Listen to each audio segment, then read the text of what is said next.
ഇന്നത്തെ ഏറ്റവും പുതിയ വീഡിയോയിലേക്ക് ഇവർക്കും സ്വാഗതം. ഇന്ന് തിയേറ്ററുകളിലേക്ക് എത്തിയ ഏറ്റവും പുതിയ Malayalam സിനിമയാണല്ലോ Unni Mukundan നായകനെത്തിയ get set baby.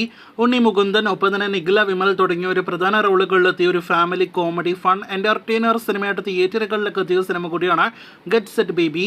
ഇപ്പോഴത്തെ സിനിമയുടെ ആദ്യ ദിവസത്തെ കേരള ട്രാക്കിംഗ് കളക്ഷൻ റിപ്പോർട്ട് പുറത്തു വരുമ്പോൾ ഷോക്കിംഗ് കളക്ഷൻ എന്ന് പ്രേക്ഷകരെ അറിയിച്ചുകൊള്ളട്ടെ. കാരണം ഒരു 100 കോടിയിലധികം കളക്ഷൻ നേടിയെടുത്ത നടന്റെ 2 മാസത്തിനിടയിൽ തിയേറ്ററുകളിലേക്ക് എത്തിയ ഏറ്റവും പുതിയ സിനിമ കൂടിയാണല്ലോ ഗെറ്റ് സെറ്റ് ബേബി. അങ്ങനെ നോക്കുകയാണെങ്കിൽ ഗെറ്റ് സെറ്റ് ബേബിക്ക് ഒട്ടും മികച്ച തുടക്കമേ അല്ല കേരളത്തിൽ ആദ്യ ദിവസം വന്നിരിക്കുന്നത്. 9 ലക്ഷത്തിൽ പരം 10 ലക്ഷം രൂപ പോലും സിനിമയ്ക്ക് കേരള ട്രാക്കിംഗ് ഗ്രോസ് ഈ സമയം വന്നിട്ടില്ല. അപ്പോൾ ആദ്യ ദിവസം സിനിമയ്ക്ക് കേരളത്തിൽ 25 ലക്ഷത്തോളം രൂപ മാത്രമേ കേരള ഗ്രോസ് ആയിട്ട് പ്രതീക്ഷിക്കുന്നുള്ളൂ. ഇന്ന് സോഷ്യൽ മീഡിയ എടുത്തു നോക്കിയാൽ ചിലയിടങ്ങളിലെല്ലാം തന്നെ കൂട്ടമായിട്ട് പോസിറ്റീവ് അഭിപ്രായങ്ങൾ വന്ന സിനിമ കൂടിയാണ് ഗെറ്റ് സെറ്റ് ബേബി. എന്നിട്ടും എന്തുകൊണ്ട് സിനിമയുടെ ഈ ട്രാക്കിംഗ് കളക്ഷൻ ലെവൽ ഈ ലെവലിലേക്ക് എത്തപ്പെട്ട് നിൽക്കുന്നു എന്നത് ചോദ്യചിഹ്നം തന്നെയാണ്. വേൾഡ് വൈഡ് ഗ്രോസ് ആയിട്ട് ആദ്യ ദിവസം 50 ലക്ഷം ഉണ്ടാകുമോ എന്നതും സംശയിക്കുന്നു. അപ്പോൾ ആകെ മൊത്തത്തിൽ ഉണ്ണി മുകുന്ദന്റെ മാർക്കോയ്ക്ക് ശേഷമുള്ള ഗെറ്റ് സെറ്റ് ബേബി ആദ്യ ദിവസത്തെ കളക്ഷൻ വൻ നിരാശ സമ്മാനിച്ചിരിക്കുന്നു. കാത്തിരിക്കൂ കൂടുതൽ കളക്ഷനായിട്ട്.